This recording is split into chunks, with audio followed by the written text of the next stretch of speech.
First of all, congratulations on the Emmy win last night. Best drama series.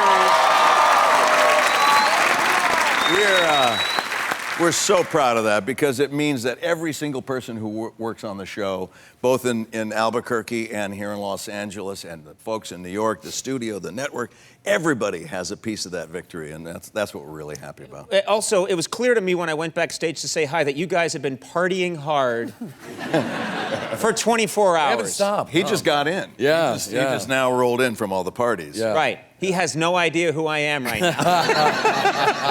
Yo, bitch. Yo, bitch.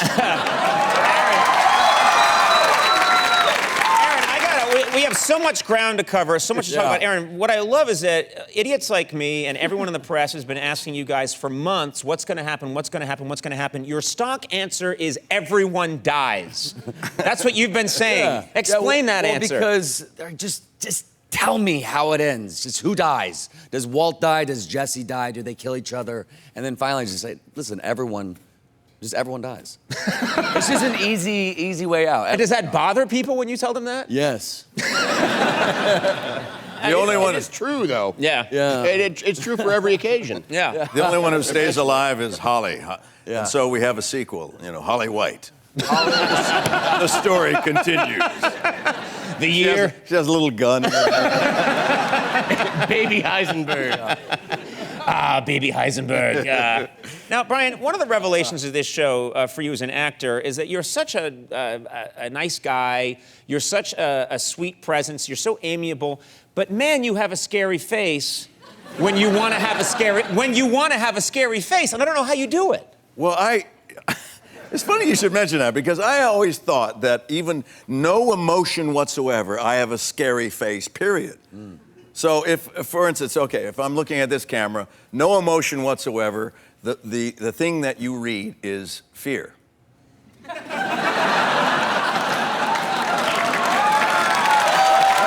fantastic. It's terrifying. Yeah. Does that work for everybody? It works for, but what is the one word that you sense when you look in no emotion whatsoever? Completely devoid of emotion.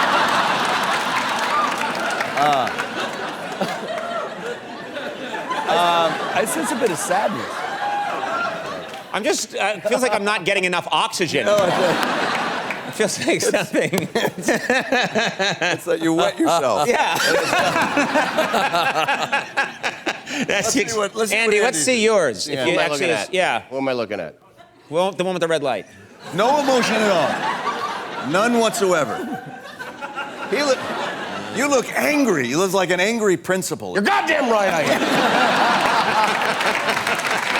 Now, Aaron. Where am I looking? Okay. Aaron, what was this? Where are you? Oh.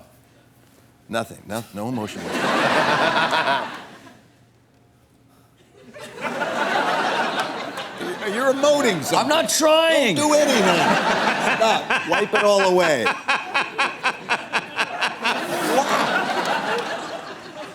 Oh, that's sweet. Look at that.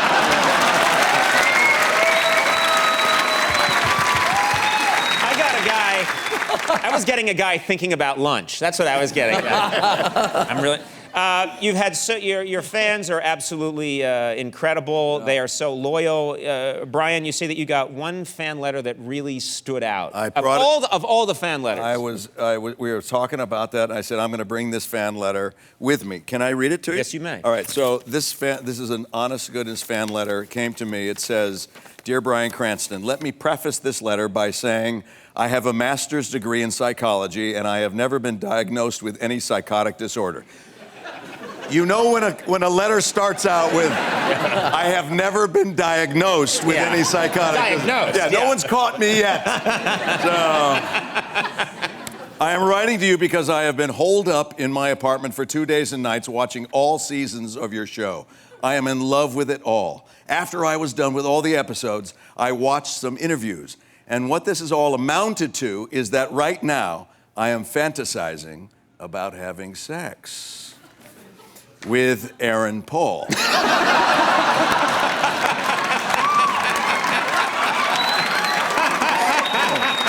Yes. And and for you to be there watching. Swear to God. It's a true, yeah. What are you doing in this scenario? It says, I am not sure what your role would be. But I think I want you there. Nice. He's giving you some leeway. Yeah, it's up to you. You'll figure it out. Did you say he's giving me some leeway? Yeah. Is it a he or a she? It was a she. Oh, I thought it was a he the whole time. Oh, it's a she. It is a she.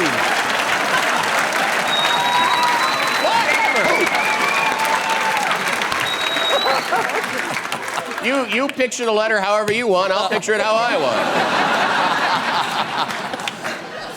The last thing she says is, come on, it would be a good time. Come on. Let me have sex with Aaron and you watch. Come on. Trust me.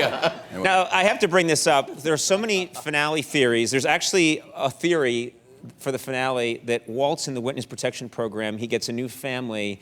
He changes his name to Hal, and it's the prequel to Malcolm in the Middle.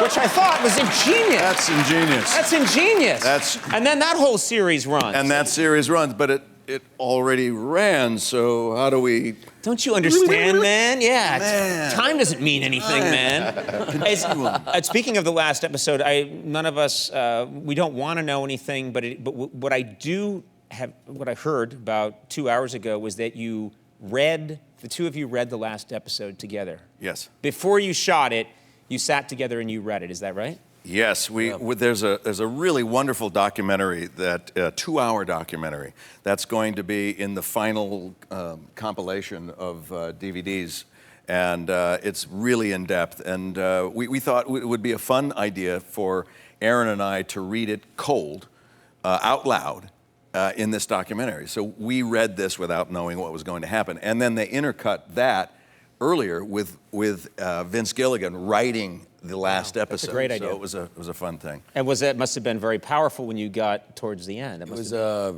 very emotional experience, I think, for us, for sure. I mean, when he said, when he read out loud, end of series, there was probably a good 10, 15 second. We were just sitting quietly going, wow, we're never going to read another first episode again. It's over. Yeah. Thanks for bringing that up, Conan. I can't think of a better time to go to commercial on that huge laugh. We'll be right back.